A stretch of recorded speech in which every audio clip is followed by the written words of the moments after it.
दोस्तों, बड़ी खबर निकलकर सामने आ रही है। मिडिल ईस्ट से लेकर यूरोप तक हालात विस्फोटक। ईरान की साफ चेतावनी, अगर अमेरिका ने हमला किया तो इस्राएल और अमेरिकी सैन्य ठिकाने सीधे निशाने पर होंगे। उधर अमेरिकी दखल की आशंका से इस्राएल हाई अलर्ट पर। जानेंगे क्या है पूरा मामला। अगली खबर में आपको बताएंगे। ग्रीनलैंड पर हमले का प्लान बना रहे ट्रंप, स्पेशल कमांडो को सौंपी जिम्मेदारी। जनरल बोले, राष्ट्रपति की जिद 5 साल के बच्चे जैसी। क्या पश्चिमी सैन्य गठबंधन नाटो का हो जाएगा अंत। इनके अलावा आपको बताएंगे वेनेजुएला के दक्षिणपंथी नेता के बयान के बाद नॉर्वे से नोबेल कमेटी का जवाब। नोबेल प्राइज किसी को ट्रांसफर करने की चीज नहीं। तो बिना समय गंवाए बात करते हैं खबरों की। दोस्तों, तेहरान ने चेतावनी दी है कि अगर अमेरिका ईरान पर हमला करता है तो ईरान इस्राएल और अमेरिकी सैन्य ठिकानों को निशाना बनाएगा। दूसरी तरफ इजरायली सूत्रों का कहना है कि संभावित अमेरिकी दखल को देखते हुए इस्राएल को हाई अलर्ट पर रखा गया है। दरअसल ईरान की संसद के स्पीकर मोहम्मद बाकिर कालिबाफ ने रविवार को पार्लियामेंट में भाषण देते हुए अमेरिका को गलत अंदाजे लगाने से खबरदार किया है। उन्होंने कहा, हम साफ कर देना चाहते हैं कि अगर ईरान पर हमला हुआ तो कब्जे वाले इलाके यानी इस्राएल के साथ साथ सभी अमेरिकी सैन्य अड्डे और युद्धपोत हमारे जायज हदफ यानी वैध टारगेट में होंगे।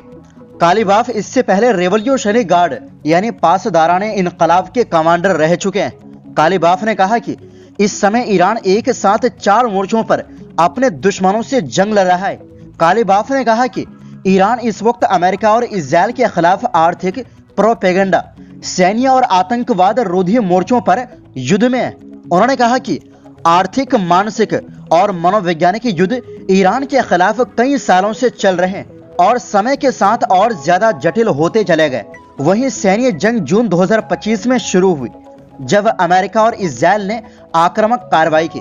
कालिबाफ के मुताबिक जब दुश्मन को सैन्य मोर्चे पर हार मिली तो अमेरिका ने देश के अंदर अशांति फैलाने की कोशिश की, लोगों की जायज मांगों को भड़काया और फिर आतंकी गतिविधियों के जरिए हिंसा शुरू करवाई।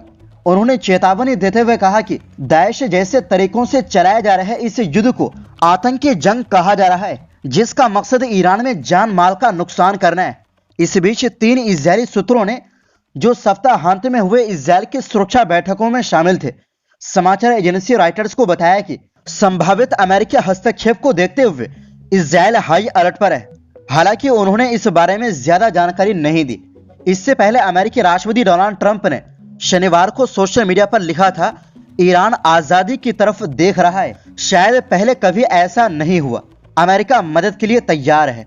एक इजरायली सूत्रों ने पुष्टि की है कि शनिवार को एक फोन कॉल के दौरान इजरायली प्रधानमंत्री बेंजामिन नेतन्याहू और अमेरिकी विदेश मंत्री मार्को रूबियो के बीच ईरान में संभावित अमेरिकी दखल पर बातचीत हुई। एक अन्य अमेरिकी अधिकारी ने दोनों के बीच बातचीत की पुष्टि तो की, लेकिन बातचीत के विषय नहीं बताए। इजरायली सेना ने इस मामले पर टिप्पणी के अनुरोध का फिलहाल कोई जवाब नहीं दिया है। इधर 28 दिसंबर से शुरू हुए विरोध प्रदर्शन पूरे ईरान में फैलते जा रहे हैं। शुरुआत में ये प्रदर्शन महंगाई के खिलाफ थे, लेकिन जल्द ही इनका राजनीतिक रूप ले लिया गया और प्रदर्शनकारियों ने धार्मिक शासन के अंत की मांग शुरू कर दी। ईरानी अधिकारी देश में फैली अशांति के लिए अमेरिका और इस्राएल को जिम्मेदार ठहराते हैं।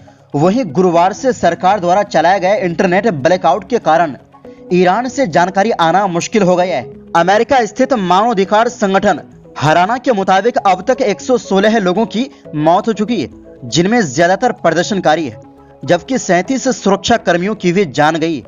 हालांकि कुछ रिपोर्ट में यह संख्या 400 तक बता रही, यानी 400 प्रदर्शनकारियों की अब तक जान जा चुकी है। वहीं दूसरी ओर दोस्तों, अमेरिकी राष्ट्रपति डोनाल्ड ट्रंप ने ग्रीनलैंड पर कब्जा करने के लिए प्लान बनाने का निर्देश दिया है। डेली मेल के मुताबिक ट्रंप ने ज्वाइंट स्पेशल ऑपरेशंस कमांड यानी JSOC को यह जिम्मेदारी सौंपी। हालांकि सैन्य अधिकारी इस विचार से सहमत नहीं दिख रहे हैं, वे इसे कानूनी रूप से गलत मानते हैं। रिपोर्ट में कहा गया है कि ट्रंप की ये रुचि घरेलू राजनीति से भी जुड़ी हो सकती है। इस साल के अंत में मिड टर्म चुनाव होने वाले हैं और रिपब्लिकन संसद पर कंट्रोल खोने से डर रहे हैं, इसलिए ट्रंप कोई बड़ा कदम उठाकर लोगों का अर्थव्यवस्था की समस्याओं से ध्यान हटाना चाहते हैं। डेली मेल को एक राजनयिक सूत्र ने बताया कि जनरलों को लगता है कि ट्रंप की ग्रीनलैंड योजना बेतुकी और गैर कानूनी है। उनका कहना है कि राष्ट्रपति की जिद एक 5 साल के बच्चे से निपटने जैसा है।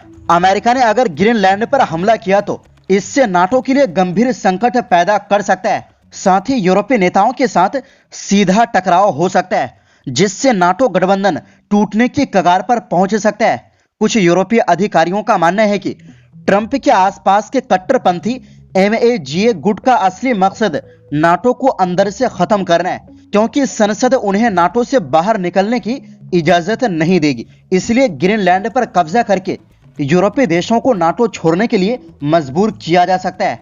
रिपोर्ट में कहा गया है कि अगर ट्रंप नाटो को खत्म करना चाहता है तो ये शायद सबसे आसान तरीका हो सकता है।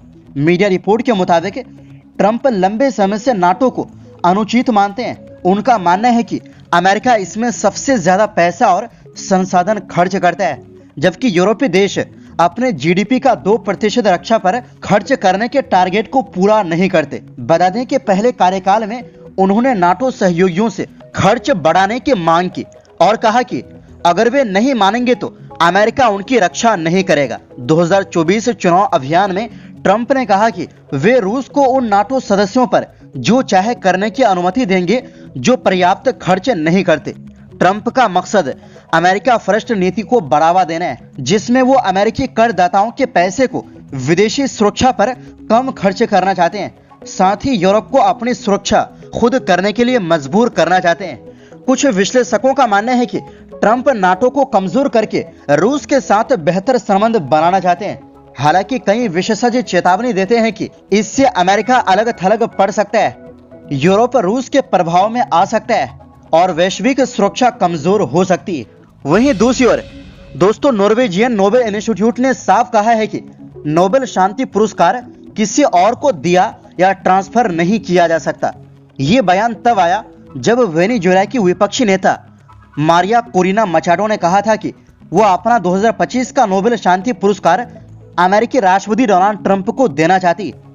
इंस्टीट्यूट ने शुक्रवार को कहा, तथ्य बिल्कुल साफ है, एक बार जब नोबेल पुरस्कार की घोषणा हो जाती है तो उसे ना तो वापस लिया जा सकता है, ना किसी के साथ साझा किया जा सकता है और ना ही किसी और को दिया जा सकता है। ये फैसला अंतिम होता है और हमेशा के लिए मान्य रहता है। दरअसल मारिया कोरिना मचाडो को यह पुरस्कार वेनेजुएला में लोकतांत्रिक अधिकारों की रक्षा और तानाशाही शासन से शांतिपूर्ण तरीके से लोकतंत्र की ओर बदलाव के लिए दिया गया था। मचाडो ने सोमवार को फॉक्स न्यूज को दिए एक इंटरव्यू में कहा कि वो ये पुरस्कार ट्रंप को देकर वेनेजुएला के लोगों की तरफ से आभार जताना चाहती है, क्योंकि अमेरिका ने उनके देश में सैन्य कार्रवाई की। दरअसल अमेरिका ने 3 जनवरी को एक सैन्य ऑपरेशन किया था, जिसमें वेनेजुएला के राष्ट्रपति निकोलस मादुरो और उनकी पत्नी को गिरफ्तार किया गया था। जब ट्रंप से पूछा गया कि अगर मचाडो उन्हें पुरस्कार देना चाहे तो क्या वो स्वीकार करेंगे, तो उन्होंने कहा, मैंने सुना है कि वो ऐसा करना चाहती है, ये मेरे लिए बहुत बड़ा सम्मान होगा। तो दोस्तों फिलहाल के लिए इस रिपोर्ट में बस इतना ही। फिर मिलते हैं एक नई रिपोर्ट्स के साथ।